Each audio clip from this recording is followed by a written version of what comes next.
दीर्घ वर्षर प्रतीक्षा पर सारा ओडिशा व्यापी विजु जनता दल को हर भारतीय जनता पार्टी जो प्रकार कार्यक्रम करी आज प्रथम थर करी नवरंगपुर जिला नंदाहांडी ब्लॉक रे समिति प्रथम बैठक प्रतिनिधि आपण जोगदे अनुभूति कहिबे।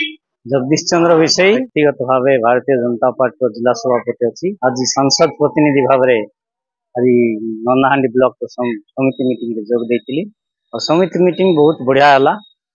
विरोधी दलर समस्त लोक थे आमको समस्ते सहयोग कले आउ नंदाहांडी ब्लॉक को ओडिशार श्रेष्ठ ब्लॉक केमती हेबो से विषय रे आलोचना सब है।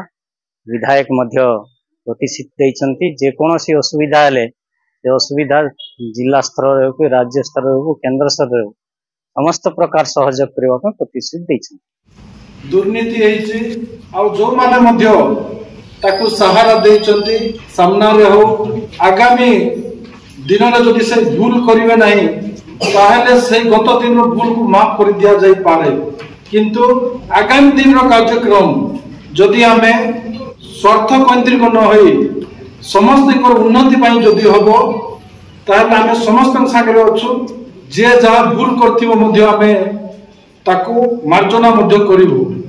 शिक्षा उपरे तो आमर बहुत कम अच्छी शिक्षक ए विषय रे शिक्षा मंत्री सहित आम व्यक्तिगत भाव आलोचना करूँ। आगामी दिन रे जो शिक्षक पदवी खाली अच्छी से सबू को पूरण करने आम चेष्टा करूँ। शिक्षा गमनागमन तो निश्चित भाव रे खराब अच्छी किसी किसी जगह से गमनागमन हो स्वास्थ्य डॉक्टर कम अच्छा डॉक्टर मान को पोस्टिंग देवाई आमर स्वास्थ्य मंत्री माननीय मुकेश महालिंग सहित कथबार्ता हो आगामी जो विधानसभा 22 तारीख रू आरंभ हो से सब मंत्री सहित समस्त मिसी नंदाहांडी ब्लॉक संपूर्ण भाव शिक्षक डॉक्टर रास्ता घाट उन्नति जो डिपार्टमेंट से मंत्री को भेटिक सब पूरण करने आम चेष्टा कर। ब्लॉक भितर मुझे अनुध्यान करली सरकारी ऑफिसर सहित समिति मेंबर सरपंच किंबा चेयरमैन वाइस चेयरमैन आमर जिला परिषद एमानकर टिके कोऑर्डिनेशन ठीक नथिला भलिया लागुची।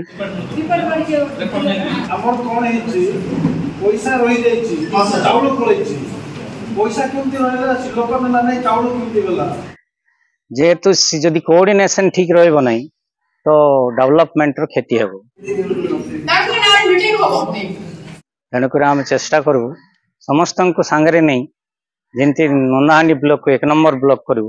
मु सब बेले चाहिबी जे मोर ब्लॉक ओडिसा रो श्रेष्ठ ब्लॉक हो तार पय हम प्रयास जारी रहे। नवीन पटनायक सरकार केवल पैसा खाइबार योजना करुथिले तांको डेवलपमेंट रो योजना करि नांती। आज पर्यंत आपण नवरंगपुर जिल्ला रो मु सब पटे बोलिछि कोनोसी 22-24 वर्ष शासन रे गुटे कोनोसी प्रोजेक्ट हेइनी जो प्रोजेक्ट केंद्र सरकार पठाइले पैसा देखो इथानल प्रोजेक्ट पे 500 कोटी टंका माननीय केंद्र मंत्री धर्मेंद्र प्रधान देइछंती जगह देवा पाखे टाइम नहीं जिमती कोठी टंका आसबो तांकर पार्टी फंड बढ़बो आगाम गत दिन रे काम चलथुला पैसा आसुथुला मात्र पैसार बाट मारणा 90% बाट मारणा हला बेलू 10% काम होता। रेल रास्ता निश्चित भाव में 2 वर्ष भितर हो जावा कथा अधिकरण जो सरकारी जमी अधिकरण हो जाइए काम स्टार्ट है पैसा केंद्र सरकार रेलवे विभाग देइछि। वर्तमान आम मान्यवर सांसद बलभद्र माझी रेल मंत्री सहित कथबार्ता सरला जेकोसी प्रकार में से 2-3 वर्ष भितर रेल नंदाहांडी ब्लॉक अभ्यंतरीण दृश्य धीरे धीरे परिवर्तन हम दूर चिंता निश्चित भाव 100% परिवर्तन हम लोक डेवलपमेंट चाहते किसी न्यस्त स्वार्थ नेता द्वारा यहाँ हो नाला आगामी दिन में से न्यस्त स्वार्थ नेता काम चलो ना डेवलपमेंट उन्नति जिनती हो से चलो। बहुत बहुत धन्यवाद। Thank you.